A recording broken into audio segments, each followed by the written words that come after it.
નમસ્કાર, ડીએનટીવી સમાચાર કક્ષમાં આપ સૌનું સ્વાગત કરું છું। જોઈએ એક નજર આજના મુખ્ય સમાચાર। જ્વેલરી ઉદ્યોગ પર એક્સાઇઝ અને ટીસીએસ જેવી જોગવાઈના વિરોધમાં જ્વેલર્સ એસોસિએશન દ્વારા યોજાયેલી રેલી। શહેરના સોનીઓએ એક્સાઇઝ કમિશનર તથા કલેક્ટરને આપેલું આવેદનપત્ર। પુરાતત્વ ખાતાની 7 શતાબ્દીનો આજથી થયો પ્રારંભ। રાજ્યપાલ ડોક્ટર કમલા દેવીના હસ્તે કરાયેલું પુસ્તક વિમોચન।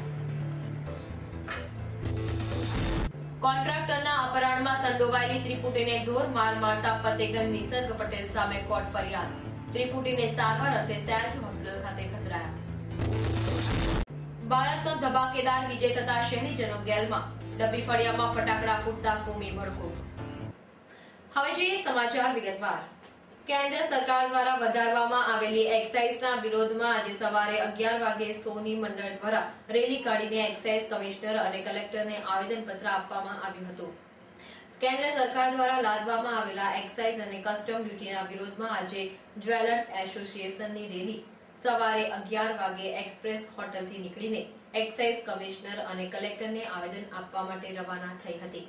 શહેરના જ્વેલર્સ એસોસિએશનના સેક્રેટરી અતુલભાઈના જણાવ્યા અનુસાર દિલ્હીમાં રેવન્યુ સેક્રેટરી સાથે અમારા પ્રતિનિધિઓની બેઠક ચાલુ છે। આ બેઠકના પરિણામ બાદ આગામી કાર્યક્રમો જાહેર થશે। રજૂઆત કરી રહ્યું છે એના પરથી આપણે ગવર્મેન્ટને અમારી રિક્વેસ્ટ છે કે ભાઈ આજે લગાડેલી જે ડ્યુટી છે સેન્ટ્રલ એક્સાઇઝ એ વહેલી તકે જો પાછી કરી લેવામાં આવે તો સારું છે, જેથી કરીને આ ટ્રેનને નુકસાન થતું બચે। અને ફાઇનાન્સ મિનિસ્ટરને અમે રિક્વેસ્ટ કરીશું કે આ બાબતને અમારી સિરિયસલી ધ્યાન લે ને એ પાછી ડ્યુટી ખેંચે તો અમારો જે ઉદ્યોગ છે એ પાછો બચી જાય ને રાહત અમને મળે, એવી અમારે ગવર્મેન્ટને અમારે આવેદનપત્ર આપીને અમારી રજૂઆત અમે કરવા જઈ રહ્યા છીએ। એ માટેને આપણે સૌને મિત્રોને અમારે જોડાવા માટેની શુભેચ્છા છે। આજે છેલ્લો ના પ્રયત્નો અમારે થઈ રહ્યા છે, ડ્યુટી નહીં હટાવવા માટેનો તો વાત થઈ છે કે હવે ગવર્મેન્ટ શું નિર્ણય લે છે એની પર આધાર છે। અત્યારે તો અમારા પ્રયત્નો છે, અમે દિલ્હી ખાતે બી અમારી રજૂઆત કરી રહ્યા છે, પછી ગવર્મેન્ટ નક્કી કરશે અમારી રજૂઆત પછી કે હટાવી કે ના હટાવી એ કાલનો પ્રશ્ન છે। આજનો પ્રશ્ન એ છે કે અમે અત્યારે એના માટેની રજૂઆત કરી રહ્યા છીએ। સંખેડા તાલુકાના ગોલાગામડી પાસેથી રીડો મોટરસાઇકલ ચોર ઝડપાયો હતો। પ્રાથમિક તપાસમાં જ 10 જેટલી હીરો હોન્ડા મોટરસાઇકલની ચોરી કબૂલતા પોલીસે તમામ મોટરસાઇકલ કબજે કરી હતી। પ્રાપ્ત માહિતી અનુસાર ગત સાંજે વડોદરા જિલ્લાની એસઓજીની તથા પેરોલ સ્ક્વોડની સંયુક્ત નાકાબંધી સંખેડા તાલુકાના ગોલાગામડી 4 રસ્તા પર ગોઠવવામાં આવી હતી। દરમિયાન શંકાસ્પદ હાલતમાં પસાર થતા ગોરવા વિસ્તારના રહીશ ચંદ્રકાંત નટવરલાલ તડવીને પોલીસે ઉભો રાખીને પૂછપરછ કરતા તેણે મોટરસાઇકલ ચોરીને છે અને તેવું કબૂલ્યું હતું। પોલીસે તેની કડક શબ્દોમાં પૂછપરછ કરતા તેણે 10 મોટરસાઇકલ ચોરી કરીને સંખેડા તાલુકાના ગામોમાં વેચી હોવાનું કબૂલતા પોલીસે 10 મોટરસાઇકલ કબજે કરી હતી। પોલીસે આ આરોપીની ધરપકડ કરીને તેના રિમાન્ડ મેળવવાની તજવીજ હાથ ધરી છે। પુરાતત્વ સર્વેક્ષણ વિભાગના 150મા વર્ષની ઉજવણી માટે શહેરના મોહમ્મદ ખાનના હજીરાને પસંદ કરવામાં આવ્યો છે। ગુજરાત રાજ્યપાલ ડોક્ટર શ્રીમતી કમલા દેવી હાજરીમાં આજે પ્રાચીન શૈલીના 60 કરતા વધુ બાંધકામોની તસવીરનું પ્રદર્શન યોજવામાં આવનાર છે, પરંતુ ઉક્ત મકબરાની જાળવણીમાં ઉદાસીનતા અને તેના ખરી રહેલા કાગરા અંગે પુરાતત્વ વિભાગ ઉદાસીન હોય તેવું ડીએનટીવીએ અહેવાલ પ્રગટ કર્યો હતો।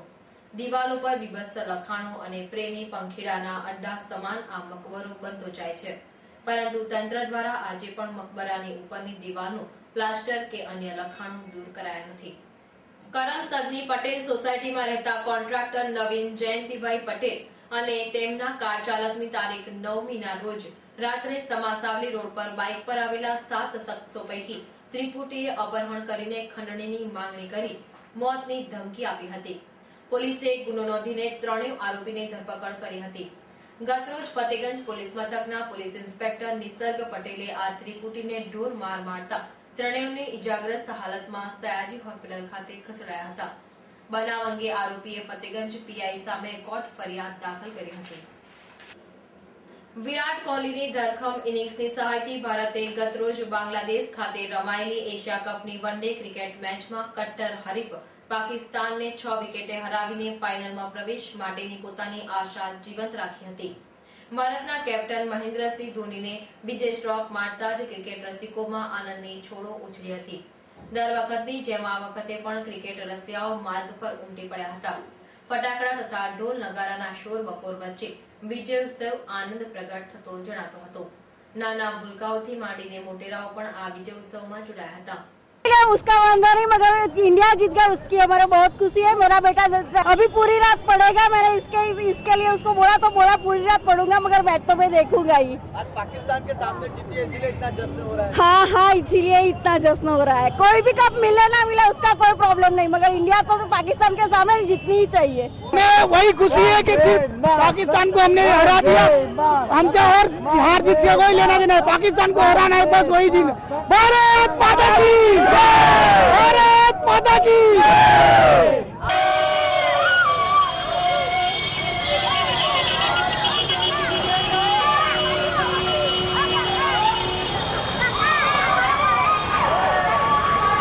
ભારત અને પાકિસ્તાન વચ્ચે ગઈકાલે બાંગ્લાદેશમાં રમાયેલી એશિયા કપની ભારે રસાકસી ભરી વનડે મેચમાં ભવ્ય વિજયની ઉજવણી દરમિયાન શહેરના અત્યંત સંવેદનશીલ પાણીગેટ વિસ્તારના બાવામનપુરા અને ડબી ફળિયામાં ફટાકડા ફોડવાના મુદ્દે બે કોમના યુવકો વચ્ચે બોલાચાલી થતા મામલો વિચક્યો હતો। બંને કોમના ટોળાએ બુમરાણ મચાવીને સામે પથ્થરમારો શરૂ કરતા સમગ્ર વિસ્તારમાં નાસભાગના કારણે ઉત્તેજના ફેલાઈ ગઈ હતી। બનાવમાં એક યુવતી અને બાળક સહિત 5 વ્યક્તિઓને નાની મોટી ઇજાઓ પહોંચી હતી। જો કે બનાવના પગલે પોલીસ કાફલો ધસી જતા પોલીસે ટોળાને લાઠીચાર્જ કરીને વિખેરી નાખતા મામલો થાળી પડ્યો હતો। આ સમગ્ર ઘટનામાં પાણીગેટ પોલીસે માત્ર એક જ છોકરા વિરુદ્ધ ગુનો નોંધીને પોલીસે કામગીરી દર્શાવી હતી। પ્રધાનમંત્રી ગ્રામ્ય સડક યોજના હેઠળ રાજ્યના વિવિધ જિલ્લાઓમાં મુખ્યત્વે પંચમહાલ, દાહોદ, આણંદ, વડોદરા, કચ્છ, ભુજ વગેરેમાં રસ્તા બનાવવાનું કામ શાંતિલાલ બી પટેલ કંપની દ્વારા કરવામાં આવ્યું હતું। ગુણવત્તાસભર અને સમયસર રસ્તાઓનું બાંધકામ પૂર્ણ થવાના કારણે અંતરિયાળ આદિવાસી વિસ્તારોને મળેલી રસ્તાની સુવિધાથી પ્રભાવિત થઈને કેન્દ્ર સરકારના આયોજન મંડળ દ્વારા વિશ્વકર્મા એવોર્ડ 2012 કેન્દ્ર સરકારના માનનીય મંત્રી વીરભદ્રસિંહના હસ્તે 257.49 કિલોમીટરના કુલ 114 રસ્તાઓ 9 માસમાં પૂર્ણ કરવા બાદ અર્પણ કરવામાં આવ્યો છે। કામો અમે 9 માસની સમય મર્યાદાને પૂર્ણ કરે છે। આ બધી બાબતો સીઆઈડીસી દ્વારા ચકાસ્યા બાદ અમને આ પ્રોજેક્ટ માટે બેસ્ટ પ્રોજેક્ટ તરીકેનો એવોર્ડ રાષ્ટ્રીય સ્તરે આપવામાં આવેલ છે। ત્યાંની ડેટા જોતા આખા કેન્દ્રની અંદર કોઈપણ ઇજારદારે 257 કિલોમીટર રોડ 9 માસમાં પૂરા કરે એવો કોઈ રેકોર્ડ નથી। અમે કરેલી કામગીરીને એ લોકોએ ખૂબ જ સારી રીતે બિરદાવી છે અને અમને આખા કેન્દ્ર રાષ્ટ્રીય સ્તરે અમારો પ્રથમ નંબર આવેલો છે અને એ લોકો હજુ પણ અમારી આ કામગીરીને વધુ બિરદાવવા માટેની તૈયારી કરી રહ્યા છે। વિધાનસભાની આવનારી ચૂંટણીને ધ્યાનમાં રાખીને કોંગ્રેસ પક્ષમાં નવા પ્રાણ ફૂંકવાનો પ્રયાસ થઈ રહ્યો છે। ત્યાં શહેર કોંગ્રેસમાં બનતી ઘટનાઓ કોંગ્રેસમાં આંતરિક વિખવાદો સપાટી પર લાવી રહી છે। તાજેતરમાં પારુલ ઇન્સ્ટિટ્યૂટમાં યોજાયેલી યુથ કોંગ્રેસની ચૂંટણીમાં બૂથ કેપ્ચરિંગ જેવી શરમજનક ઘટના બની હતી અને આ ઘટના કોંગ્રેસ પ્રમુખના ઇશારે થઈ હોવાની ચર્ચાઓ પણ થઈ હતી। ત્યારે આજે વધુ એક વિવાદે કોંગ્રેસને ધમરોડી નાખ્યો હતો।